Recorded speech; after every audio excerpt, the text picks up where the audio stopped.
I've low-key known my son is gay for decades, but we've never formally talked about it, and now I'm desperate to tell him I love him no matter what, but I'm terrified that I waited too long. I should start by saying that I'm not usually the type to ask the internet for advice, especially on something so personal. But the unfortunate thing I've come to realize is that I can't talk about this with anyone I know. I'm in my late 60s and my son is in his late 40s. His mother and I divorced when he was young, and for all intents and purposes, I essentially raised him as a single father from a certain point onward. I did my best to raise him well and to be sure he had everything he needed, but I worked a lot of hours and was very career focused. I realize now I was somewhat absent. I'm also fairly emotionally reserved in general, at least when it comes to physically speaking. I'm better at writing. When he was in high school and in college he had several girlfriends, and one girl I thought he was very serious about for the majority of his time during his undergraduate education. They broke up. After that he never brought home any more girls or talked about any, and he moved away to attend medical school, and we stopped talking as much as we had previously. I remember very distinctly one time while he was visiting on a break from school I was worried about him and I had asked if he was on drugs. He just looked physically ill and in a poor state. He assured me it was stress from school and he would be fine. But I remember this clearly because this visit home was when I first started to think he could be gay. Now the thing is, my son has never told me that he is gay even to this day, but it has become an unspoken acknowledgement between us. He has a roommate, that's how we mutually refer to him, and he's had the same friend for a long time. Sometimes I will ask about him, but the answers are always short, basically that he's doing well. I think I know maybe 5 things about his friend after some almost 20 years, maybe longer. We speak on the phone occasionally as we live far away, and this is something we never discuss much if at all. Recently I've been doing a lot of thinking. I think I'm a poor father. Somewhere down the line I taught my son that we can't speak about who he is. I'll admit I'm not the most versed in this kind of lifestyle thing, but I don't want to be shut out from his life. I want to tell him that whatever this is he's perfectly fine in my book and I love him. I want to know him and his friend, but I don't know how to tell him or what to say. I'm not sure if I should say boyfriend, as again, he's never said anything to me about being gay. I've just pieced it together over time, so I'm not sure if that's what I should say. Should I just spontaneously bring this up with him? There never seems to be a good time to say what I'm thinking, and the topic seems too serious to send an email or very long text message. I'm not sure if a written mode of communication would be too informal or make it seem that I don't care. At that, I'm not sure where we should go from there. First update 1 week later. I'm thankful for all of the kind advice I received in regard to my first message here. After reading all of your words, I decided I would handwrite my son a letter and send it in the mail as we live across the country. In summary, I wrote about many things and the letter ended up being much longer than anticipated.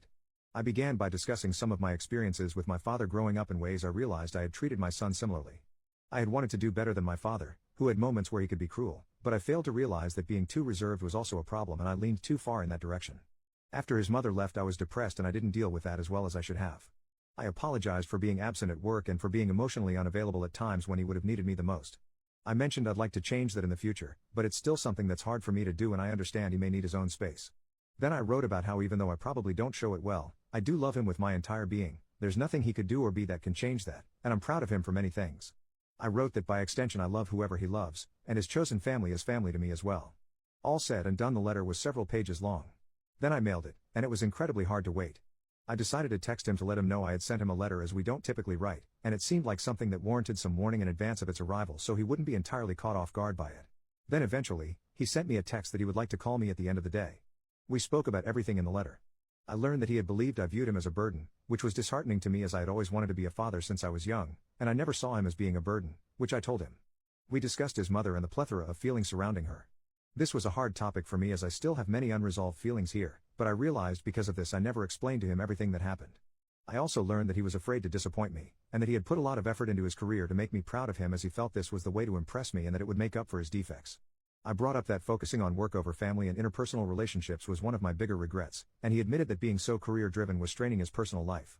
With everything going on at the moment, he also expressed that the medical profession was weighing on him, but he hadn't wanted to disappoint me by not being as emotionally strong as he thought I am. By this point in the conversation we had both said a lot of very emotional things. He brought up that he felt it was hard to talk to me because I don't make it clear what I'm thinking, and so he felt it was always easier to only discuss work or accomplishments with me and nothing personal. He felt it was easier to let his relationship be an unspoken understanding between us, as he felt I would be uncomfortable to know anything more.